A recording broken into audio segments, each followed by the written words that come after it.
All right. What is up, tycoons? What's up, traders? Super excited for today's video. We're going to take a look at 3 bank stocks to sell that stand out with quant traders. This is an article by Seeking Alpha. All right, we're going to dive into it. We're also going to go into the charts and show you guys the charts for these 3 stocks. Right now we are seeing, the bank failures. It's actually larger than 2008 when it comes to the amount of money. It's now surpassed the last financial crisis. So just when you thought it was safe to get back in the water on the bank of JP Morgan acquiring First Republic Bank, regional banks slump further amid fears of financial collapse. Where large banks may not experience the same level of risk as regional banks, the demise of 3 big regional banks brings fears of a new great financial crisis. This financial crisis could still have legs. The Federal Deposit Insurance Corporation's FDIC closed 465 failed banks from 2008 to 2012. Avoiding stocks with sell ratings may help limit your downside risk. Each of the 3 sell picks lost more than 40% of its value, and they continue to get hammered. Many regional bank stocks may not have reached their bottom. Using Seeking Alpha's quant system and factor grades, the 3 stocks highlighting in today's video have had sell ratings and warning banners for months, suffer spiraling stock prices, poor growth, and downward analyst earnings revisions. Now, remember, none of this video is meant to be financial advice. Trading in stocks, bonds, commodities, and crypto involve a significant risk of loss, and it's not suitable for all investors, right? So rather, we're just giving a warning sign of, 3 stocks that you may want to, stay away from, all right, due to a lot of the banking crisis going on, rather than trying to tell you guys to short these or to buy these or anything like that. Do your own diligence before making any investments. Now, this is a picture of the charts right here. So the stocks we're going to take a look at today are BOH, EGBN, and LOB. We're going to dive into those a lot more and really go in depth into those. So make sure to smash that like button and subscribe to the channel if you guys are new and appreciate this content. We also have XLF and KRE on here just so you guys can get a little bit of perspective. XLF is down about 19%. KRE, if we take a look at these, XLF and KRE are both trading above these stocks. So they are underperforming, relative to their sectors, right? Rather relative to the financial sector as a whole and the regional bank sector, which is KRE. Now, the regional banks fall to 52-week lows in anticipation of Wednesday's Fed announcement and the plummet of regional banking stocks. Could we finally see a break in one of the most aggressive rate hiking cycles? Well, the answer to that was no, right? What we saw was Jerome Powell continued the rate hikes, and that's really what caused a lot of these bank collapses was the rapid acceleration. All right, Monday's seizure of First Republic Bank by the FDIC resulted in most of its assets being acquired by JP Morgan Chase. I was actually at the bank at Chase when this happened, and the manager there was speaking of it, of how they're acquiring First Republic. And so it was kind of cool just to see some of that stuff happening right in front of my eyes while I'm at the bank. Now, as the industry is riddled with fear after 3 bank failures in less than 2 months, the FDIC chairman said the recent failures of Silicon Valley Bank, Signature Bank, and the decision to approve systemic risk exceptions to protect the uninsured depositors at those institutions raised fundamental questions about the role of deposit insurance in the United States banking system. On Tuesday, PacWest, ticker symbol BACW, which was a quant sell rated stock, declined 27.78%, and it's down even more today, guys. Also, Western Alliance Bank Corporation, WAL, was also a quant strong sell. That one is down big as well. Traders are grappling with concerns about the health of U.S. regional banks, and yesterday's volatile trading resulted in every regional bank holding in the IAT, which is the iShares U.S. Regional Bank ETF, negative, right? And we can see that every IAT position, every holding was down, right? From PNC to USB, TFC, MTB, RF, FITB, HBAN, CFG, FGNCA, KEY, FHN, EWBC, and CFR. Maybe these are some stocks you want to dive into further, a little bit more. If you look, Key was down, was hemorrhaging a lot. These are some stocks that you can dive into a little bit more and see if there's any red flags or concerns.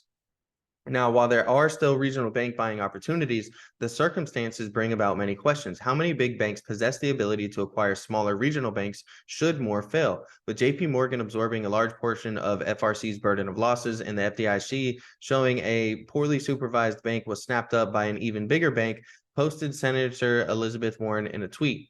While not everyone is happy about the acquisition, the number of U.S. banks has experienced a drastic fall from the 1980s to present day. And this is something that I particularly listened to in Jerome Powell's speech. He said that initially, when he first got into government, there were over 14,000 banks. Okay, and so we can take a look, and that's exactly what this chart is showing. And it's really crazy that we're seeing, the banking sector and financial sector bleeding literally the day after Jerome Powell just gave his speech and was telling everyone that he thinks the banking system is fine. Right. He said that it's sound. And, essentially what he was saying, if you actually listen to it, was he was saying that, we went from 14,000 down to about 4,000. And he thinks that that's honestly healthy, right? He thinks that the banking system as a overall can still manage and still survive, and that we're going to see a decrease in these smaller regional banks. They're going to get eaten up by some of the larger banks. But overall, he thinks that actually that's healthy for the system, right? And that it's okay if we see the number of commercial banks going down. When you take a look at the branches, which is what this graph over here is showing you, it's been on a steady incline ever since the peak, right? If we look at the peak here in the number of commercial banks, you take a look, the branches have been increasing steadily. Right now it has been on a decline since about the mid 2010s, really since about 2010. The number of branches has been on a decline. But, when we saw, it go from 14,000 to 4,000, that's basically what he's saying, is that, just because these banks are collapsing, he doesn't necessarily think that the banking system isn't sound and secure. All right. So, there's a little bit of a discrepancy there, but overall, that's what he means, is that, banks collapsing and getting eaten out by larger banks has been happening for a very long time. And he thinks that, that may continue, but that doesn't mean that the banking system isn't sound overall. Now, decades-long consolidation has resulted in 14,469 commercial banks, down to 4,135, according to the FDIC. While fewer banks have failed following 2008's great financial crisis, given stricter regulations, lack of oversight, and lesser scrutiny for small and mid-sized banks like First Republic, Silicon Valley Bank, and Signature Bank, those have become examples of the three of the biggest bank failures since 2008. And this is a brief right here summary from 2001 through 2023 of the bank failures. You can see this huge spike right here on the screen line. As it stands, 2008 and the 2008 financial crisis that ensued was worse than today. If not for the government stepping in 2008, we may have seen the largest banks and investment banks fail. Where banks received bailouts, we're beginning to see remnants of 2008 in today's situation, with the financials falling. The FDIC closed 465 banks from 2008 to 2012. 2008 witnessed 26 bank failures. 2009 experienced 140 bank failures. And 2010 ushered in a whopping 157 failures. All of these failures resulted in the bank's acquisitions. So think about that and think about where we're at right now. We've seen three big bank collapses. And, in the 08 financial crisis, really it just increased by a large amount afterwards, right? In 2009 and 2010, we saw even more bank collapses. So, this really may just be the beginning. And, this may continue for, possibly years in the future. The industry as a whole is seeing major declines. Should another large bank like PNC fail, it could prompt an even worse domino effect, since only the likes of Bank of America, Citigroup, and a few others have the ability to acquire. As a result of the regional banking crisis, we're highlighting in today's video three regional banks that have been rated sells for more than a year, continuing their distressing and horrendous downtrend. Now, while the three featured stocks in this article are not the worst performers, they are among the worst. Showcased below are the 5 worst regional banks as of May 2nd of 2023. Each has been rated a quant strong sell for a long period of time. And so what we see here is we see MCB, we see INBK, FFWM, PFBC, and FRBK. Those are the top 5 worst regional banks as of May 2nd, 2023. Because they have the worst quant ratings and their market caps continue to decline well below 350 million, many of their factor grades cannot take into consideration the long-term bonds that banks own and the value of bonds dropping in Q1. As a result, our quant looks to EPS revisions, and each of the stocks above in the 3 I've selected have abysmal EPS revisions and momentum, indicating that something has changed dramatically. Falling analyst EPS revisions have a big impact. The 3 stocks with sell ratings and falling market and share prices run the risk of slashing dividends on the heels of the crisis. Although their dividend safety ratings appear solid, we are in the midst of a unique challenge that includes having to raise rates paid on deposits after banking turmoil. Additionally, higher interest rates and deposit costs moving closer to market rates have resulted in a drop in net interest margins for some stocks, as experienced firsthand by one of the sell-rated stocks, Live Oak Bank Shares, LOB, experienced more NIM headwinds in 2 quarters than anticipated over the course of 2 years, with LOB's deposits costs moving closer to market rates at a faster than expected pace. However, what is also now moving at a faster pace is the eventual peak in deposit costs, and tied to this eventual inflection point in NIM. While the stocks may survive, it's crucial to consider a review of a stock's fundamentals before diving into a position. So we'll go ahead and dive in a little bit more and talk about, some of the regional banks that are in trouble. They have gotten crushed, all right? And Seeking Alpha's sell recommendations illustrate just how drastically the stocks have underperformed the S&P 500 using quantitative data. We take a look here at the S&P 500 performance here. That's going to be in blue. And then you take a look at the sell or worse rating, based on the quant rating for Seeking Alpha. Those have drastically underperformed, right? When compared to the S&P, the S&P was up 378%. Meanwhile, those were up 39%. And this is an extended time period. Okay, this is from 2010. Number one on that list is going to be Live Oak Bank Shares. It's got a market cap of 1 billion. It's got a quant sector rating 693 out of 707. And the analyst downward earnings estimate revisions, it's got 4 of those. The quant rating is a strong sell. Operating in banking and fintech, Live Oak Bank Shares is the bank holding company for Live Oak Banking Co., headquartered in Wilmington, North Carolina. It's focused on being America's small business bank. Unfortunately, where growing its business has fallen short amidst its goal of fueling the growth for small business, with the banking crisis and high interest rates proving to be headwinds, the stock has been on a downtrend since 2022. They've had a strong sell rating for more than a year. Okay. And this is their quant rating right here, strong sell, the quant rating history, some different things like that. But basically what it did was it showcased LOB's poor fundamentals and quant ratings for more than a year. As of February 10th, 2022, Live Oak's bearish momentum resulted in investors selling shares to drive its quarterly price lower. Year to date, the stock is negative 28%, and over the last year, negative 50%, with a trailing dividend of 0.53% compared to the financial sector's median of 3.87 and a premium forward PE ratio of 81.61%. LOB is highly overvalued and receives an F overall valuation grade. When exploring stocks, a review of LOB on Seeking Alpha's website is met with a warning banner highlighting that Live Oak's characteristics are historically associated with poor future stock performance.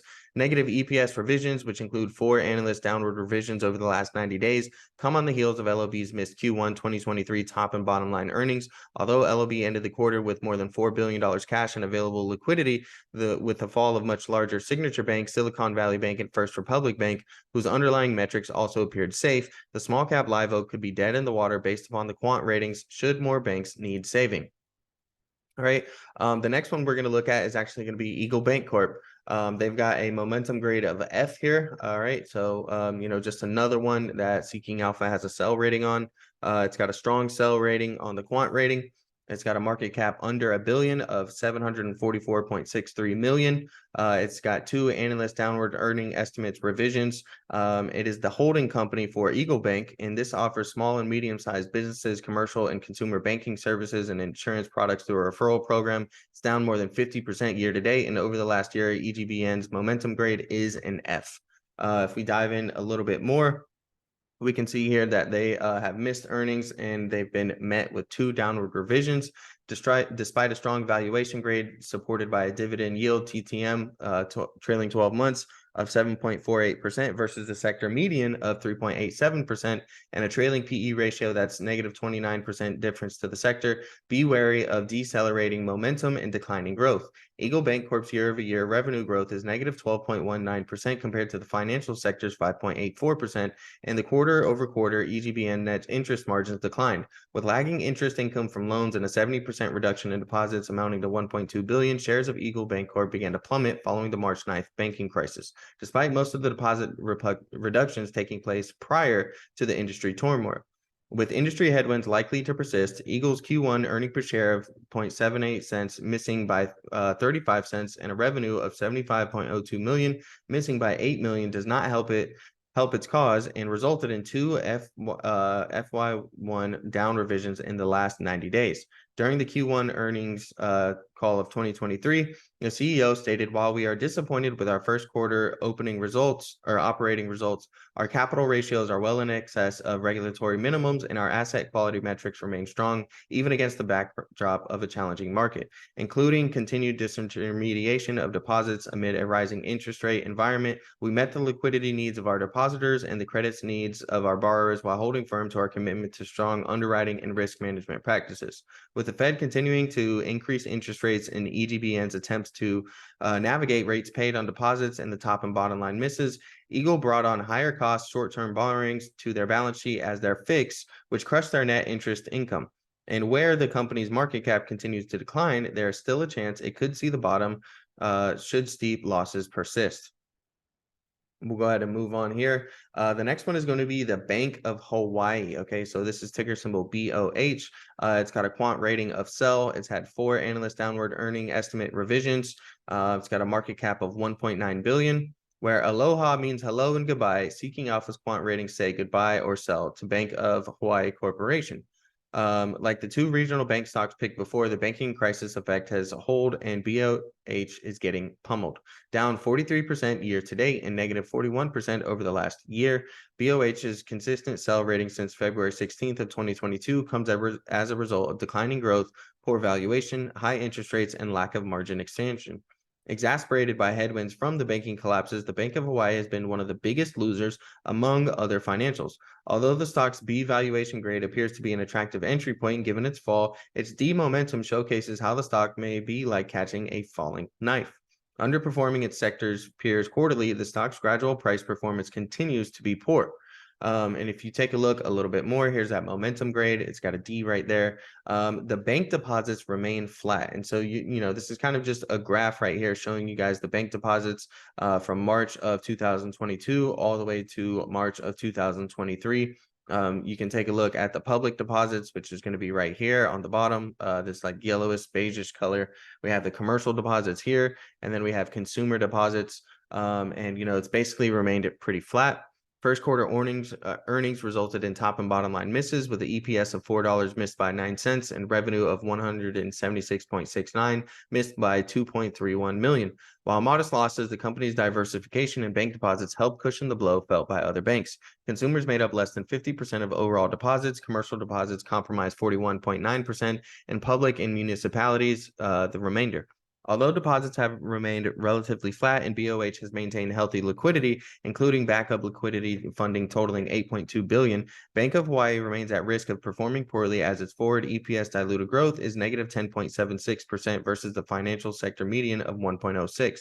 Supported by FY1 downward revisions in earnings miss, the worst for regional banks and financial institutions does not seem to be over. With substantial drops in share prices across the nation, banks resumed declines despite hopes that the government brokered deal with JP Morgan and First Republic would prompt a turnaround for the industry. Only time will tell if the industry will see a bigger financial crisis than 2008. In the meantime, heed the ratings and the warnings. And so in conclusion, you want to ask yourself if regional banks are worth buying in the midst of a banking crisis. The banking crisis that started in 2008 did not slow down until 2013. That's something that I tried to highlight a little bit earlier, you know, is this really may just be starting, and we could see this, you know, continue possibly for years to come in the future. It was not a one and done year. Speaking of the 2008 banking crisis, LOB, EGBN, and BOH have been rated sell or strong sells according to many quant ratings for over a year, experiencing substantial declines in stock price, which fell off a cliff after 3 of the biggest bank failures in a decade. Each of these stocks possess less than attractive growth, earnings revisions, abysmal momentum, and poor fundamentals. This is in no way a statement that these regional banks will fail. The quant factor grades simply highlight that these stocks have weaker metrics than the sector means on the factors that are measured. Rather than purchasing sell-rated stocks with poor fundamentals, consider the top regional banks or stocks with strong financials that share this collective attributes of valuation, growth, profitability, momentum, and EPS revisions for potential upside. And again, we have the chart right here. Okay, we can see LOB is down tremendously. EGBN is down a lot. BOH is trailing right behind them with KRE, the regional banks ETF sector, and XLF both right up above. But those two also down a significant amount as well. So that's it for today's video. Hopefully you enjoyed it. Smash that like button, subscribe to the channel if you guys did, and I'm out.